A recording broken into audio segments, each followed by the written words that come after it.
Oke, selamat datang semuanya. Pernah kepikiran nggak sih kalau etika itu sebenarnya bukan soal perasaan, tapi murni logika? Nah, hari ini kita akan coba bedah sebuah kerangka pikir yang jujur aja nantang banget gagasan umum kita kalau benar dan salah itu ya dasarnya dari emosi. Yuk kita langsung mulai. Seringnya kan kita mikir etika itu ya simple, jangan kasar, jangan bikin orang lain sakit hati. Tapi gimana kalau ada suatu tindakan yang secara logika itu salah, tapi uniknya nggak ada satu orang pun yang tersinggung? Nah, pertanyaan ini nih yang jadi inti pembahasan kita. Nah, coba deh lihat perbandingannya di sini. Kelihatan banget kan bedanya? Di satu sisi, kita punya pandangan umum, jangan potong omongan orang, nggak sopan. Ini kan basisnya perasaan, aturan sosial. Tapi di sisi lain, ada pandangan logis. Kalau semua orang saling potong, ya komunikasinya gagal total.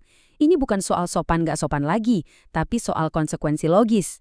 Nah, konflik antara dua cara pandang inilah yang mau kita gali lebih dalam. Oke, jadi pertanyaannya, gimana caranya kita bisa naik kelas dari etika yang cuma berbasis perasaan? Nah, di bagian pertama ini, kita bakal coba lihat definisi etika yang baru, yang lebih kokoh, yang nggak goyah cuma gara-gara perasaan seseorang. Perhatiin deh kata kuncinya di sini, aturan rasional dan tindakan. Jadi fokusnya geser banget. Bukan lagi nanya, tindakan ini bikin ada yang sakit hati nggak ya? Tapi pertanyaannya jadi, secara logika, tindakan ini merusak tujuannya sendiri nggak sih? Ini pergeseran yang fundamental banget loh. Dan kutipan ini, wah kena banget. Intinya gini, kalau etika itu dasarnya cuma perasaan, ya udah selamat tinggal standar objektif. Apa yang menurut saya benar, bisa jadi salah banget buat kamu. Apa yang bikin kamu seneng, bisa jadi bikin saya kesel. Nah, inilah yang namanya relativisme. Semua jadi relatif, nggak ada lagi yang namanya kebenaran mutlak. Oke, teorinya keren. Tapi gimana cara pakainya di dunia nyata? Nah, sekarang kita coba lihat gimana kita bisa melacak, kayak detektif gitu, konsekuensi logis dari setiap tindakan kita. Bahkan dari hal-hal yang kelihatannya sepele. Kita balik lagi ke contoh motong omongan tadi ya. Coba kita urut satu persatu. Ini bukan lagi soal sopan santun, tapi soal kegagalan berpikir, kegagalan rasional. Langkah pertama tindakannya, semua orang saling potong omongan. Konsekuensi logisnya apa? Ya jelas, informasi nggak ada yang nyampe dengan utuh. Nah hasil akhirnya, komunikasi ambyar. Tujuannya buat ngobrol, ya gagal total. Jelas banget kan alurnya? Penting banget nih buat dicatat. Jadi tujuannya bukan buat nunjuk-nunjuk orang dan bilang, kamu orang jahat. Bukan. Tujuannya adalah buat nunjukin kalau tindakan mereka itu secara logika justru merugikan diri mereka sendiri. Ini lebih ke soal kesalahan dalam berpikir, bukan soal karakter atau keburukan hati. Sekarang, kita masuk ke tempat persembunyian favorit semua orang kalau lagi salah. Tapi kan niat aku baik. Nah, di bagian ini, kita bakal bongkar habis-habisan. Kenapa? Dalam kerangka etika ini, niat baik aja tuh nggak cukup. Jujur aja, kita semua pasti pernah dengar atau bahkan ngomong kalimat ini. Sumpah, aku nggak maksud buat kasar loh. Itu kayak refleks otomatis kan, pas tindakan kita hasilnya nggak sesuai harapan. Tapi, menurut sumber yang kita bahas ini, kalimat itu justru jadi cara kita buat kabur dari inti masalahnya. Lihat deh rumus simpel ini, keren banget cara dia misahinnya. Niat itu nggak sama dengan tindakan, dan tindakan itu juga nggak sama dengan konsekuensi.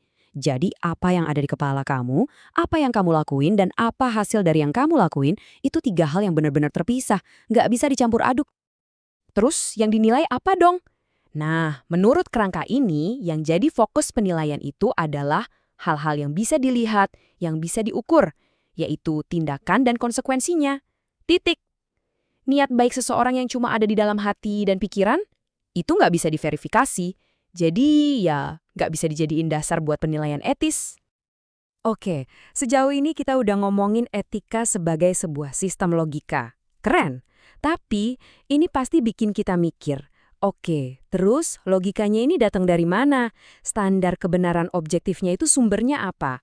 Nah, sumber materi kita ini punya jawaban yang sangat spesifik soal ini. Dan inilah fondasinya. Menurut pandangan ini, kebenaran, termasuk kebenaran etis, itu bukan sesuatu yang kita temukan lewat pengalaman atau kita sepakati bareng-bareng di masyarakat. Bukan. Kebenaran itu diajarkan oleh Tuhan dan kita bisa memahaminya lewat akal dan logika kita. Perbandingannya jelas banget ya, kayak hitam dan putih. Di satu sisi ada pragmatisme sosial, Etika yang kayak air, bentuknya ngikutin wadah, ngikutin zaman, ngikutin enaknya gimana. Di sisi lain, ada kebenaran yang diwahyukan. Etika yang kayak batu karang, kokoh, punya standar tetap yang objektif dan gak berubah-ubah. Benar dan salah jadi turunan logis dari standar itu. Contohnya gimana?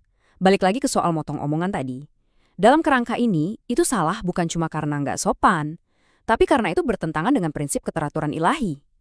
Dan prinsip kayak perlakukan orang lain sebagaimana kamu ingin diperlakukan, yang kita tahu dari Matius 7 ayat 12, itu bukan lagi sekedar nasihat yang bagus, tapi jadi pedoman logis yang konkret buat bertindak.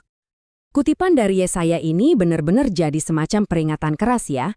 Intinya, menurut pandangan ini, ada loh kategori yang jelas dan objektif soal mana yang baik dan mana yang jahat. Dan kalau kita mulai mencampur adukan keduanya, menyebut yang jahat itu baik atau sebaliknya, nah, itu adalah sebuah kesalahan yang sangat mendasar. Oke, terus implikasi praktisnya buat kita apa dong?